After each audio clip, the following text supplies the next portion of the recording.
कल का फाइनल हम हारने वाले हैं। तुम्हें क्या लगता है ऑस्ट्रेलिया के कोच और प्लेयर्स बेवकूफ हैं?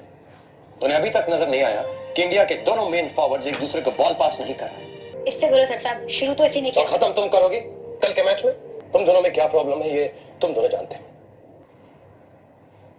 बच्चे नहीं हो तुम दोनों। गोल तो सबसे ज्यादा मेरे ही होंगे, चाहे कुछ भी हो जाए। मैं भी देख लूंगी कैसे होता है।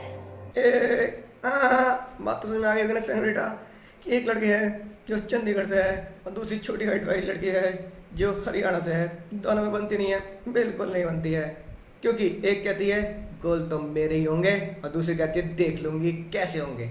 और जो बीच में बेचारे तुम दोनों ही जानो आपस में कि क्या होना है, क्योंकि अगर कल हारे तो तुम दोनों नहीं पूरा इंडिया हारेगा। समझ रही हो ना सेनोरिटा, बड़े बड़े देशों में। तो दोस्तों जो शाहरुख खान है वो बीच में क्या कर रहे हैं, बीच में वो लोगों को उन दोनों को समझा रहे हैं, राइट। चीज़ों को संभालने की कोशिश कर रहे हैं, मैटर को सुलझाने की, सॉल्व करने की कोशिश कर रहे हैं, राइट। कि दो लड़कियां, दो प्लेयर जो इंडिया की फॉरवर्ड टीम प्लेयर हैं, दोनों की दोनों एक दूसरे से मिलके काम नहीं करती, एक दूसरे को पास नहीं करती हैं। और शाहरुख खान जो टीम के कोच हैं वो अच्छी तरह जानते हैं कि अगर ये दोनों मिलकर नहीं खेली तो कल इंडिया हार जाएगा, राइट।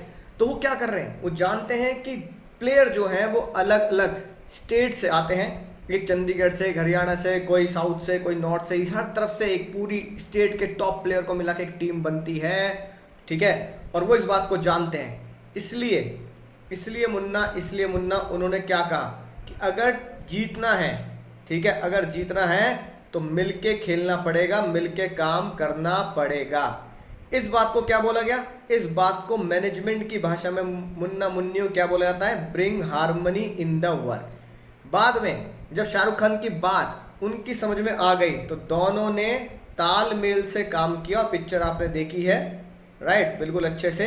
और एंड में चौटाला, कोमल चौटाला प्रीति को पास देती है और बोलती है प्रीति जा दिखा दे उस लौंडे को, और फिर वो गोल कर दिया जाता है। बोलो सर मजा ही आ गया, मजा ही आ गया, लिख दे करो नीचे, मजा ही आ गया सर, मजा ही आ गया, राइट। इससे क्या बात समझ में आती है, एक अच्छा मैनेजर, अगर शाहरुख खान को कोच की जगह आप मैनेजर की नज़रों से देखिए, कोच का काम सिखाना ही होता है और समझाना भी होता है। वो 70 मिनट है कि नहीं, बात तो समझाता नहीं समझाता।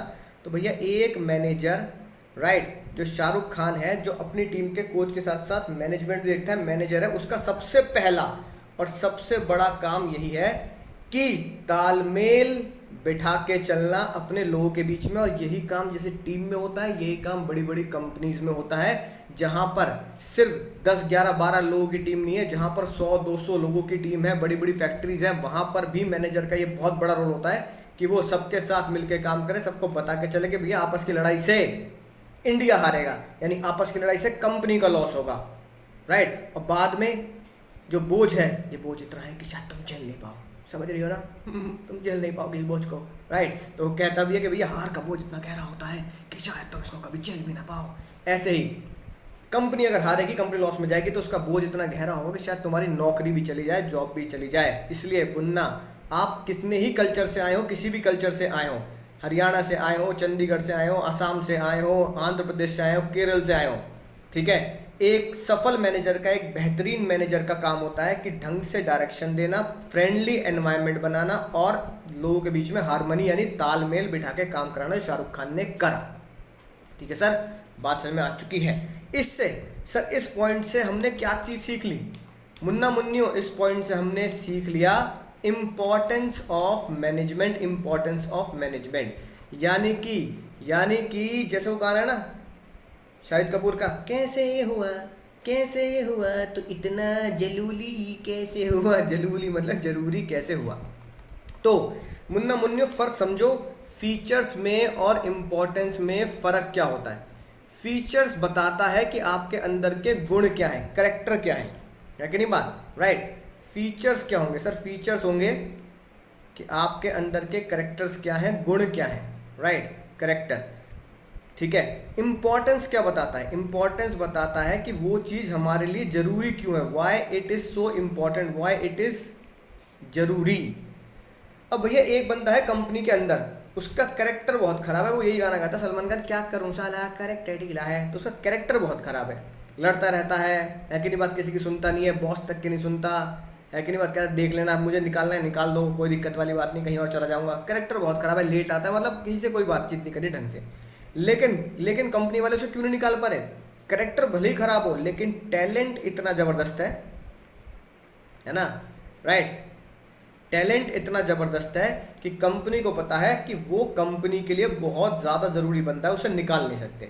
तो वी कैन नॉट फायर, हम उसे वी कैन नॉट फायर, समझे ना, हम उसे निकाल नहीं सकते। यू आर फायर्ड, कंपनी बोलते हैं मैं यू आर फायर्ड, मैं तुम में आग लगाता हूँ। हिंदी में तो ये बनेगा ना, Hindi English is a very funny language, right. English में बोलते हैं यू आर फायर्ड, हिंदी में बोलेंगे मैं तुम में आग लगाता हूँ ये तो कन्वर्ट होगा, राइट। इंग्लिश में क्या बोलेंगे? लेट्स हैंग आउट, हिंदी में कन्वर्ट करो, चलो बाहर जाके उल्टे लटकते हैं। तो भैया बड़ी फनी लैंग्वेज है, ऐसे ही मतलब निकलता है। तो भैया किसी भी कंपनी उस टैलेंटेड इंसान को इसलिए फायर नहीं कर पाती क्योंकि वो उस कंपनी के लिए बहुत ज़रूरी है, इवन चाहे उसका करेक्टर बेकार, राइट। तो उम्मीद है करेक्टर और इम्पोर्टेंस में फ़र्क समझे होंगे। करेक्टर मतलब उस चीज़ के, उस इंसान के गुण क्या हैं, उसके करेक्टर फीचर्स क्या हैं, राइट। इम्पोर्टेंस मतलब वो ज़रूरी क्यों है। तो भैया आज हमने सीखा भैया ज़रूरी क्यों है, मैनेजमेंट ज़रूरी क्यों है, कैसे हुआ मैनेजमेंट इतना ज़रूरी कैसे हुआ।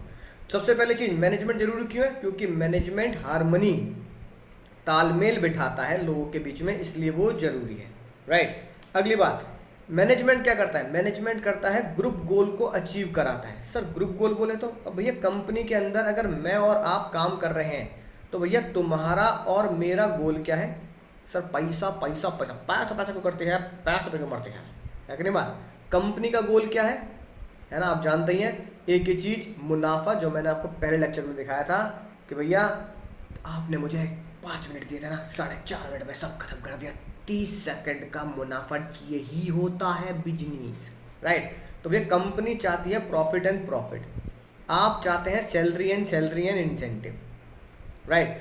तो भैया ये आपके गोल हैं, सैलरी, ये कंपनी का गोल है प्रॉफिट। तो मैनेजमेंट जरूरी क्यों है? मैनेजमेंट इसलिए जरूरी है क्योंकि मैनेजमेंट ये बताता है कि भैया हमारा जो ग्रुप है, कंपनी हो गई, हम हो गए, जो हमारा जो ग्रुप है, उन ग्रुप को अगर मिला दिया जाए, इसको अगर मिला के चलेंगे तभी हम सफल हो पाएंगे। क्योंकि अगर कंपनी का प्रॉफिट है ना, अगर कंपनी का प्रॉफिट है तभी भैया, सिर्फ और सिर्फ तभी आपकी सैलरी इंसेंटिव हाई है। तो भैया अगर आप सोचोगे कंपनी बेकार हो जाए, मुझे अपना प्रॉफिट से मतलब है, तो समझ लो भैया तुम भी एक ना एक दिन बर्बाद हो जाओगे। क्योंकि कंपनी अगर लॉस में चलेगी तो कंपनी बंद हो जाएगी, कंपनी बंद होगी तो भैया हम सब बेरोजगार हो जाएंगे। इसलिए ध्यान रखो, हे एम्प्लॉई सुनो, हे पार्थ, हे एम्प्लॉय सुनो, इसलिए याद रखो कंपनी प्रॉफिट में है तो तुम कहीं ना कहीं तुम भी प्रॉफिट में हो, क्योंकि उसमें बोनस, इंसेंटिव, सैलरी तुम्हारी जरूर बढ़ेगी। इसलिए मैनेजमेंट जरूरी है। क्योंकि मैनेजमेंट क्या बताता है?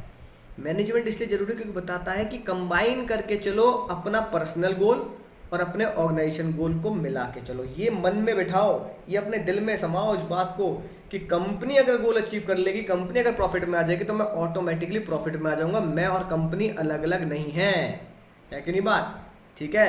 जैसे कि दही भल्ले दोनों ही अलग कैरेक्टर हैं, तो दोनों को समझ में आती है बात, हम मिल के चलेंगे तो ही मार्केट में हमें कोई खरीदेगा दही भल्ले के नाम से। गोल और गप्पे मतलब गोल गप्पे और पानी, है कि नहीं बात, राइट। तो भैया गोल गप्पे और पानी को पता है, कोई पानी अलग से नहीं खरीद रहा, कोई गोल गप्पे अलग से नहीं खरीद रहा, दोनों को मिल के कंबाइन करके अगर चलेंगे तो ही हम मार्केट में सर्वाइव करेंगे। तो भैया दही भल्ले की तरह, गोल गप्पे की तरह आपको ये बात समझ में आनी चाहिए कि भैया एक मैनेजमेंट है और एक एम्प्लॉई है, एक कंपनी है, एक एम्प्लॉई है, दोनों को मिल के काम करेंगे तो ही मार्केट में लोग आपको खरीदेंगे और आपकी वैल्यू करेंगे। तो इससे क्या समझ में ये बात मैनेजमेंट हमें समझाता है। और मैनेजमेंट अगर हमें इस बात समझाता है तो किस फॉर्म में समझाता है? मैनेजमेंट समझाता है achieving the group goal. Munna group गोल को अचीव करो, राइट। सर इंपॉर्टेंस में एक बात आती है, इंक्रीज एफिशिएंसी। ये तो हम बहुत डिटेल में भैया, बहुत डिटेल में हम आपको पहले समझा चुके हैं। हाँ कि नहीं? अरे भैया भाई और बहनों, देखिए सज्जनों, आइए आप और हम फिर से खेलते हैं इफेक्टिवनेस एफिशिएंसी। और अगर हम फिर से खेलेंगे तो हमारा समय फिर से वेस्ट होगा। वेस्ट करने से अच्छा है टाइम कि आप पहले से ही लेक्चर 1 को फिर से देख लें फिर से समझ लगे एफिशिएंसी और इफेक्टिवनेस क्या होता है।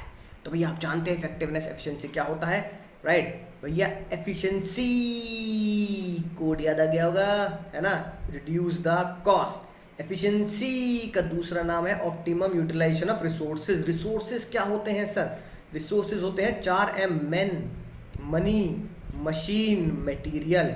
इन चारों को टॉप पे लेके जाना है, तभी हमारे बेस्ट रिसोर्स बनेंगे। सर अगर हमने बात कर दी इनकी, एग्जाम में क्वेश्चन कैसा आता है जिस पे हमें लिखना पड़ता है सर इंपॉर्टेंट। देखो एग्जाम में ट्रिकी क्वेश्चन क्या बनेगा, गूगली, है ना, गूगली बॉल आपके ऊपर फेंकी जाएगी, राइट। कैसे एग्जाम में आएगा, in absence of management, in absence of, लिख लेना साथ के साथ मुन्ना मुन्नियो, management, resources will remain, resources will remain, resources, resources जो हैं बोले तो मैन, मनी, मटेरियल, मैन हो गया, मनी हो गया, मशीन हो गया, मटेरियल हो गया, वो रखे के रखे रह जाएंगे। एंड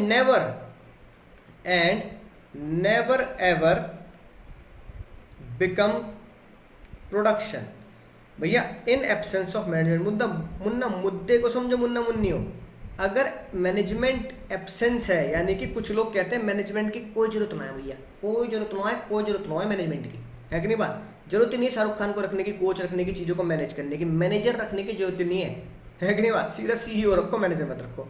तो भैया इसलिए बताया गया अगर मैनेजर नहीं रखोगे, मैनेजमेंट ढंग से नहीं चलेगा, तो जो मैन मनी मटेरियल है ना, वो मैन मनी मटेरियल रह जाएगा, प्रोडक्शन नहीं हो पाएगा, यानी रॉ मटेरियल प्रोडक्शन में नहीं हो पाएगा, सेल नहीं हो पाएगा, सब कुछ बेकार है, ठीक है। Give reason and explain, Google, बच्चा कह रहा है केस स्टडी नहीं है, पर बात समझ में नहीं आ रही सर, है ना, ऊपर से निकल के बात। दूसरा क्वेश्चन कैसे बनेगा, दूसरा क्वेश्चन बनेगा success of organisation depends, success of organisation depends upon its management. Management की सक्सेस उसके, मतलब ऑर्गेनाइजेशन या कंपनी की सक्सेस उसके मैनेजमेंट पे डिपेंड है, right. Justify your answer and explain 5 reason.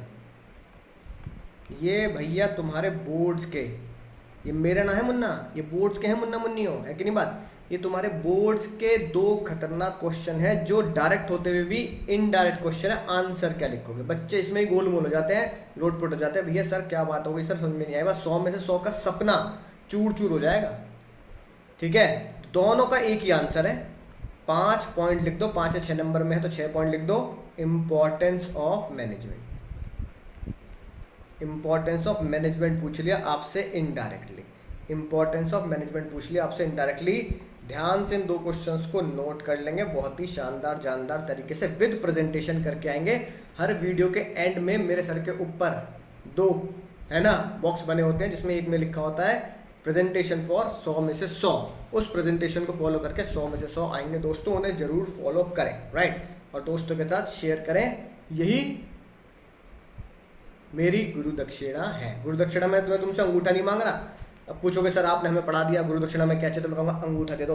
आप कह रहे हो सर कट क्या है ना, चक्कू लेके आ रहे हो खुद, सर ये लो चक्कू, सर चक्कू लो, आज अंगूठा काट दो, आज हम आपको गुरु दक्षिणा में अंगूठा देंगे। तो मुन्ना मुझे अंगूठा मत दो, लिखो कैसे पेन पकड़ के, फिर है कि नहीं बात। तो गुरु दक्षिणा में अंगूठा नहीं चाहिए, गुरु दक्षिणा में सिर्फ आप क्या करना है, दोस्तों के साथ शेयर करना है कि बिजनेस स्टडीज 100 में से 100 का सपना जरूर पूरा होगा अगर हम बिल्कुल टेक्निक से, प्रोसेस से पढ़ेंगे, with case studies MCQ through पढ़ेंगे, राइट। तो ये खास क्वेश्चन आपको बात समझ में आ चुकी होगी। यही है मुन्ना, इंपॉर्टेंस ऑफ मैनेजमेंट में यही लिखने हैं अगर ये क्वेश्चन एग्जाम में मिलते हैं।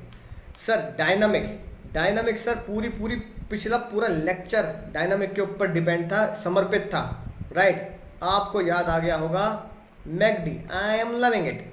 तो भैया मैकडी इतना वर्ल्ड का सबसे बेस्ट एग्जाम्पल है, करेक्टर में भी डायनामिक था और इंपॉर्टेंस में भी डायनामिक है। यानी मैनेजमेंट क्यों जरूरी है, क्योंकि मैनेजमेंट हमें बताता है कि बिजनेस को अपने आप को सिचुएशन के हिसाब से, एनवायरनमेंट के हिसाब से ढाल लेना चाहिए, और मैकडी ने अपने बिजनेस को इंडिया के हिसाब से ढाल लिया। और ना बीफ बर्गर ना पोर्क बर्गर, जब तक रहेगा समोसे में आलू तेरा रहूंगा ओ मेरी शालू गाना गाते हुए आलू बर्गर, मैक आलू टिक्की बर्गर लॉन्च किया और छा गए, और लोग आज भी यही खा रहे हैं। 1996 में पहला मैकडी आया था। सोचो दोस्तों, 25-26 साल बाद, यानी इतने सालों बाद भी हम क्या कर रहे हैं? मैक आलू टिक्की, मैक आलू टिक्की, मैक आलू टिक्की, अब मैक पे मैक, मैक पे मैक आलू टिक्की। अब खामोश, एक ही टेस्ट खा खा के बोर नहीं हो रहे हो, क्या चक्कर है कि नहीं बात? लेकिन भैया हम वही टेस्ट खाए जा रहे हैं। इसलिए करेक्टर में भी था और इंपॉर्टेंस में भी है कि अपने आप को डायनामिक बनाए। मैनेजमेंट इसलिए जरूरी है क्योंकि मैनेजमेंट आपको डायनामिक बनाता है, राइट। ये बात ऊपर पॉइंट नंबर 1 से लिंक करती है। अगर ग्रुप गोल अचीव होगा, कंपनी का और मेरा गोल मिला के अचीव होगा, तो मैनेजमेंट जरूरी इसलिए है कि मैनेजमेंट कहीं ना कहीं अपने लोगों को ये भी बताती है भाई कि एक इंसान जो कंपनी में आया है, वो क्यों आया है कंपनी में? सर वो आया है कंपनी में अपने खुद के पर्सनल गोल अचीव करने। वो कहीं ना कहीं उसके दिमाग में खुद का पैसा, यानी खुद की सैलरी, खुद का इंसेंटिव, खुद का बोनस क्या है? प्राइमरी है, पहले नंबर पर है। और हमेशा एक एम्प्लॉय सेकंड नंबर पे क्या रखता है? सेकंड नंबर पे कंपनी के गोल्स को रखता है, कंपनी गोल्स को रखता है। उसे लगता है भैया कंपनी, मैं कंपनी है ना, राइट, के लिए थोड़ी बना हूँ कि भैया कंपनी के लिए दिन रात काम करता रहूँगा। वो तो सिर्फ एक ही चीज़ जानता है, भैया पैसा पैसा और पैसा, पैसा पैसा करती है, पैसा पे मरती है, लेकिन क्या करें, मरना पड़ेगा। यही एग्जाम्पल लिखा है, high salary by high production. ये बात उसे समझनी पड़ेगी, राइट। तो मैनेजमेंट ये समझाता है कि मैनेजर ये मोटिवेट करता है अपने टीम के लोगों को, अपने आसपास के लोगों को, कि भाई तुम्हारा इंडिविजुअल गोल जरूर अचीव होगा अगर आप ओवरऑल ऑर्गेनाइजेशन के लिए लड़ रहे होंगे, यानी कंपनी के गोल के लिए लड़ रहे होंगे। कंपनी प्रॉफिट में तो आप भी प्रॉफिट में हैं, राइट। तो पहला पॉइंट क्या था? अचीविंग ग्रुप गोल। मैनेजमेंट इसलिए जरूरी है क्योंकि वो ग्रुप गोल को अचीव कराता है। और उसके साथ ही एक्स्ट्रा सेकेंडरी पॉइंट क्या बना दिया? Achieving personal goal. ठीक है, पर्सनल गोल बोले तो क्या लिखोगे सर? यही पर्सनल गोल है, सैलरी, इंसेंटिव, बोनस। इससे मेरा पर्सनल गोल अचीव होता है। और मैनेजमेंट इसलिए जरूरी है क्योंकि मैनेजमेंट ये बताता है कि आपका पर्सनल गोल अचीव होगा, लेकिन थोड़ा सा भैया कंपनी के बारे में ध्यान रखना पड़ेगा ना, है कि नहीं बात? हाँ, बिल्कुल सही।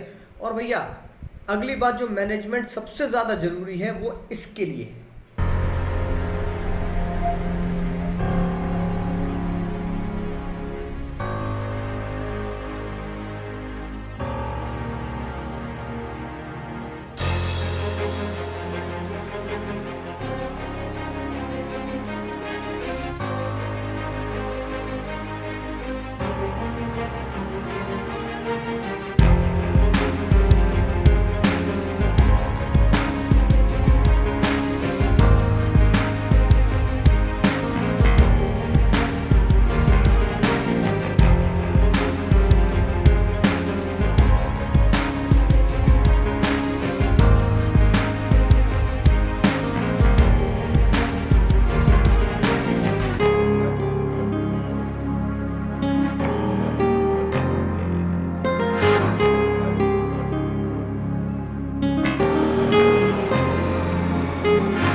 Akshay Kumar 25 crore as a individual, company Ratan Tata 1500 crore, Reliance Ambani 500 crore. अरे जबरदस्त है कि नहीं बात?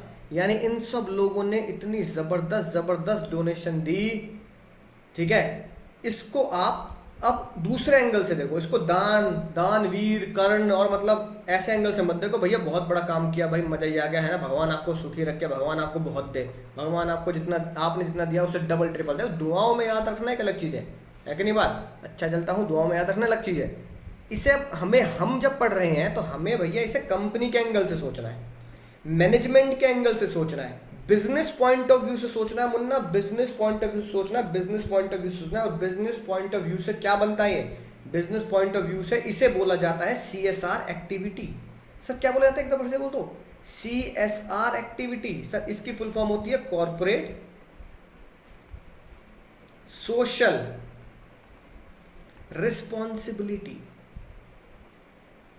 इसे प्यार से बोला जाता है CSR, कॉर्पोरेट सोशल रिस्पॉन्सिबिलिटी, यानी कि कॉर्पोरेट की, कॉर्पोरेट बोले तो कंपनीज की, बिजनेस हाउसेस की, सामाजिक, सोशल बोले तो सामाजिक, रिस्पॉन्सिबिलिटी बोले तो जिम्मेदारी, एक कंपनी की, एक बिजनेसमैन की ये सामाजिक जिम्मेदारी है कि वो देश के भले के लिए, समाज के भले के लिए कुछ करे।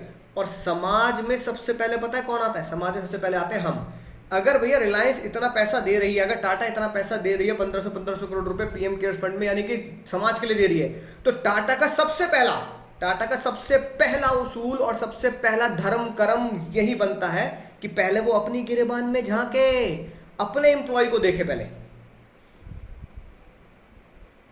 अपने एम्प्लॉय को देखे पहले कि भाई अपने एम्प्लॉयज अपनी कंपनी के अंदर तो कोई दिक्कत नहीं है, पहले भैया अपना घर तो संभाल लो, पड़ोसी का तो बाद में संभाल लेना, है कि नहीं बात? पहले अपने घर में राशन इकट्ठा कर लो, दिक्कत में पड़ोसी क्या तो फिर बाद में बांट देना, कोई टेंशन वाली बात नहीं है। यही कॉर्पोरेट सोशल रिस्पॉन्सिबिलिटी है। कॉर्पोरेट सोशल रिस्पॉन्सिबिलिटी क्या कहती है? पहले अपने घर की भलाई देखें। कैसे भलाई देखें?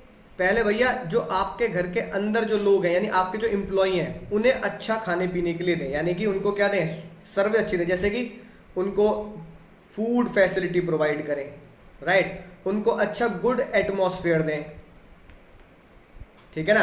अगर कोई दिक्कत का काम है तो उन्हें सेफ्टी प्रोवाइड करें। मान लो कहीं पुल बन रहा है तो भैया उनको जैकेट वैकेट दें, हेलमेट दें कि हाँ भी जैसे इंजीनियर येलो वाला हेलमेट पहनते हैं, ठीक है, उनको सेफ्टी प्रोवाइड करें। जब अपना भला हो गया, अब मान लो भैया कोई एम्प्लॉय बीमार है तो उसे भैया मेडिकल फैसिलिटी दें, राइट। एम्प्लॉय के बच्चे बेचारे पढ़ नहीं पा रहे हैं, गरीब एम्प्लॉय है, तो उनके बच्चों को क्या दें? एजुकेशन दें। तो भैया सबसे पहले अपना भलाई कर लिया, फिर कहा कि भैया सोसाइटी का डेवलपमेंट करें। तो CSR में दो चीज़ें आ गई, एक मैं खुद की एम्प्लॉय का भला कर रहा हूँ, वो भी CSR में ही आता, और मैं देश का भला कर रहा हूँ, वो भी। अब आते हैं सोसाइटी का सर, जो हमारे पॉइंट में लिखा है डेवलपमेंट ऑफ सोसाइटी। तो सोसाइटी में जब मैं CSR करूँगा तो क्या करूँगा? सबसे पहला मेरा धर्म क्या बनता है? लूटो मत। अगर भैया देश पे कोई आपदा आई है ना, और एक दवाई की कीमत है, मान लो जैसे कहीं आपने सुना होगा ना कि भाई क्या कहते हैं, इंजेक्शन, इतना एक इंजेक्शन है भैया 3000 का, उसे बेच रहे हैं 80,000 का। ऑक्सीजन मिल रही है 2000 की नॉर्मली, उसे बेच रहे हैं 80,000 में, भी 1 लाख में। तो अगर किसी की मजबूरी है तो मजबूरी का फ़ायदा ना उठाएं, अच्छी क्वालिटी का गुड दें, अच्छी क्वालिटी की सर्विस दें, वो भी सही दाम में, बहुत ही सही दाम में, ठीक है। लोगों को दिक्कत हो रही है भैया नौकरी की, तो जॉब अपॉर्चुनिटी क्रिएट करें, तो देश का भला हो गया, समाज का भला हो गया। नई टेक्नोलॉजी लेके आए ताकि लोगों का भला हो सके। टेक्नोलॉजी कैसे? इंटरनेट से लोग अपना सामान बेच रहे हैं, तो टेक्नोलॉजी लाए, ठीक है, देश में, तो लोगों का भला हुआ। जियो ने क्या किया? जियो भी इसी में आता है, जियो का एग्जाम्पल मैं बहुत जगह देता हूँ। तो उन्होंने भैया फ्री डेटा दिया, तो लोगों का भला हुआ, और ग्रोथ और डेवलपमेंट की तरफ लेके चले अपने देश को, अपनी सोसाइटी को, ठीक है सर, बात समझ में आ चुकी है, राइट। और bring harmony in the work, हम समझ चुके हैं, यानी कि 6 इंपॉर्टेंस ऑफ मैनेजमेंट की बात करें तो 6 इंपॉर्टेंस ऑफ मैनेजमेंट हमने पढ़ ली। फिर सर ये कोड आता है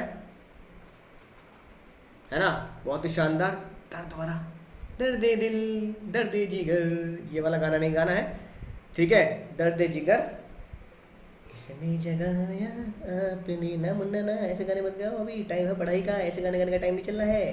तो भैया गाने नहीं गाना, ये बोलना है दर्द जिगर हाथ से हथेली पर। डी से क्या बनेगा सर? डी से बनेगा, है ना, डी से एक क्वेश्चन, डी से बनेगा डायनामिक। ई से क्या बनेगा सर? ई से बनेगा सर एफिशिएंसी इंक्रीज, साथ साथ नोट करते जाएंगे। जी से क्या बनेगा सर? जी से बनेगा सर ग्रुप गोल, पहला पॉइंट। 700 के एस से क्या बनेगा सर? एस से बनेगा सोसाइटी का डेवलपमेंट, जिसकी मैंने वीडियो दिखाई आपको, इतने इतने हजारों रुपए दिए। एच से क्या बनेगा सर? एच से बनेगा ब्रिंग हार्मनी। अब यहाँ पे नस मत काट लेना किसी दिन, पता लगा नस काट दी, ठीक है। और पर के पी से क्या बनेगा? पर्सनल ऑब्जेक्टिव, पर्सनल ऑब्जेक्टिव, ठीक है। तो 1 2 3 4 5 6 के 6 पॉइंट दोस्तों बात में आ चुकी होगी, समझ चुके होंगे, बिल्कुल डिटेल में मैंने आपको बता दिया है। अब चलते हैं कैसे क्वेश्चन इनके ऊपर बनते हैं। कुछ क्वेश्चन तो मैंने आपको 2 लिखवाए हैं कि कैसे बनेंगे इनडायरेक्ट, केस स्टडी देखते हैं कैसे बनती है। तो दोस्तों पहला क्वेश्चन 4 की तरफ आते हैं। क्वेश्चन 4, हर एक क्वेश्चन को ये मान के सॉल्व करना है कि एग्जाम में आएगा code the line, line code करें, है ना। Identify the importance of management, जो ऊपर बताया है वो, और ये मान लो एग्जाम में लिखा है कोड द लाइन, कि आपको लाइन भी कोड करनी है, तो मैं कैसे पहचानूंगा, कैसे पहचानूंगा, राइट। देखते हैं, सॉल्व करते हैं कि भाई किस तरीके से मुझे पहचानना है, ठीक है ना। फ्लोर मैनेजर, आपके दिमाग में सबसे पहले कोड, एग्जाम में मान लो क्वेश्चन आया 4 नंबर का 5 नंबर का, सबसे पहले कोड लिख दो, दर्द जिगर, सांस हथेली पर, है ना, रफ में इसकी फुल फॉर्म लिख ली, डायनामिक, एफिशिएंसी, इस तरीके से, तो आपके दिमाग में रहेगा कि हाँ भाई इनमें से मुझे ढूंढना है, ठीक है। अब देखो, जैसे पहली बात क्या लिखी है, minimise the cost to maintain the area. Minimise cost बोले तो, मिनिमाइज कॉस्ट बोले तो इंक्रीज एफिशिएंसी, तो ये भैया मेरा आ गया एफिशिएंसी का आंसर, यानी एक पकड़ लिया मैंने, ठीक है।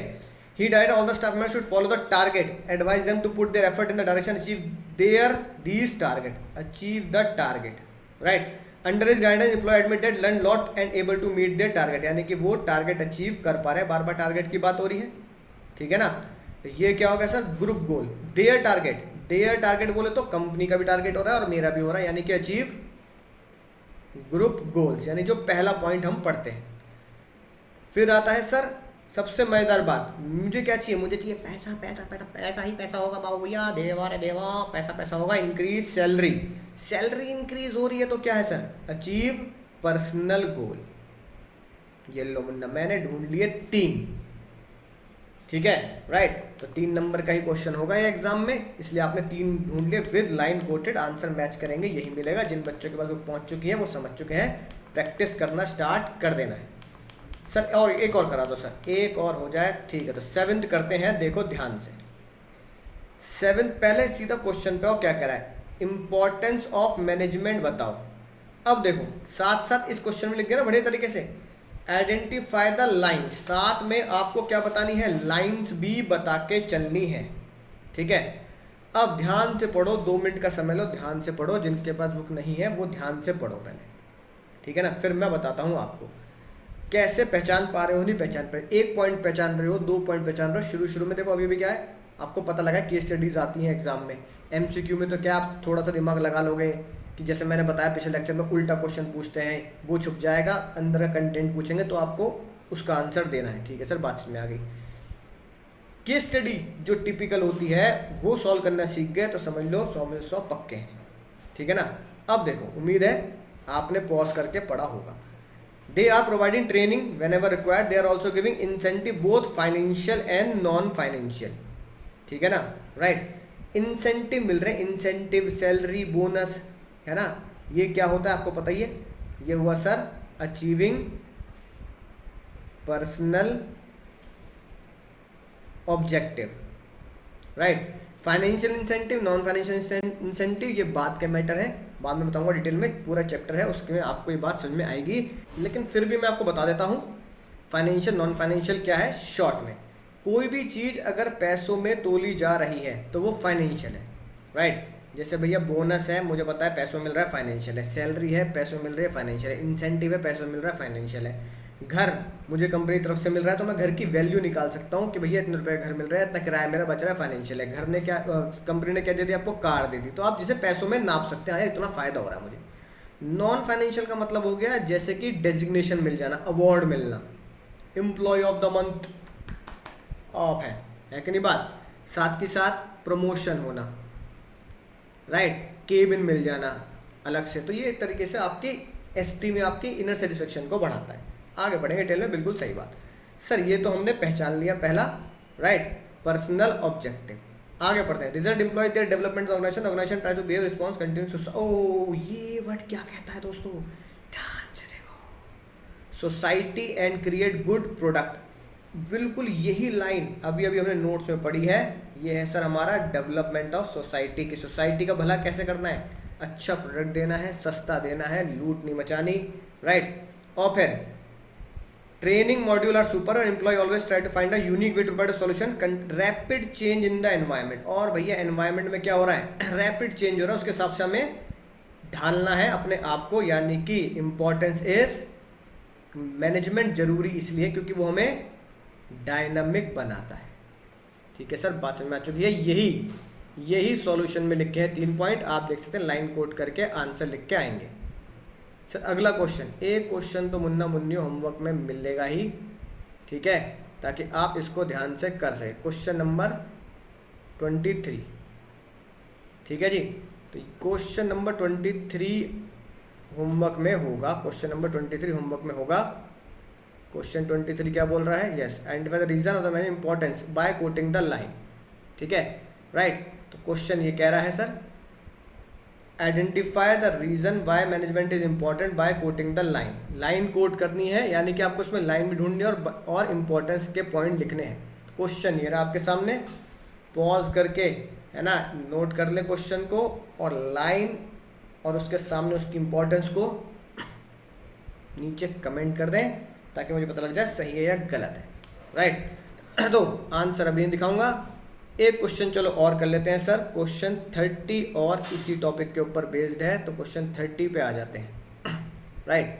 तो आप समझ जाओगे किस तरह क्वेश्चन है। देखो, शिवनाथन, इंपॉर्टेंट क्वेश्चन है, ठीक है ना। इस क्वेश्चन में भी देखो क्या कह रहा है, वो कह रहा है सर एक तो आइडेंटिफाई करें और एक तो पहचानें और एक्सप्लेन करें सिग्निफिकेंस ऑफ मैनेजमेंट। सिग्निफिकेंस बोले तो भैया इम्पोर्टेंस क्यों जरूरी है कि नहीं बात, right, by quoting the lines. तो सिग्निफिकेंस बोले तो क्यों जरूरी है, जैसे शाहिद के लिए प्रीति जरूरी क्यों थी, ऐसे ही कंपनी के लिए मैनेजमेंट जरूरी क्यों है। शाहिद कपूर ने तो बता दिया कैसे हुआ, तो इतना जरूरी कैसे हुआ, तो आपको बताना है क्यों जरूरी हुआ कंपनी के लिए। आप भी ये गाना गाएंगे। देखो क्या कह रहे हैं, शिवनाथन है CEO HCL के, ठीक है, बढ़िया टीम चल रही है, स्पिरिट से काम करते हैं। और उनकी टीम इतनी बढ़िया है, मिलके वो क्या कर लेते हैं, जो भी रैपिड चेंज होते हैं उसको, एनवायरनमेंट को, टेक्नोलॉजी को वो एडॉप्ट कर लेते हैं। यानी इसका मतलब क्या हुआ सर, वो खुद को क्या बना चुके हैं, खुद को डायनामिक। सर एक पॉइंट तो हमने पहचान लिया, ठीक है। अगला पॉइंट पहचानना मुन्ना, आगे पढ़ो। At HCL manager believe that happy and satisfied motivated employ.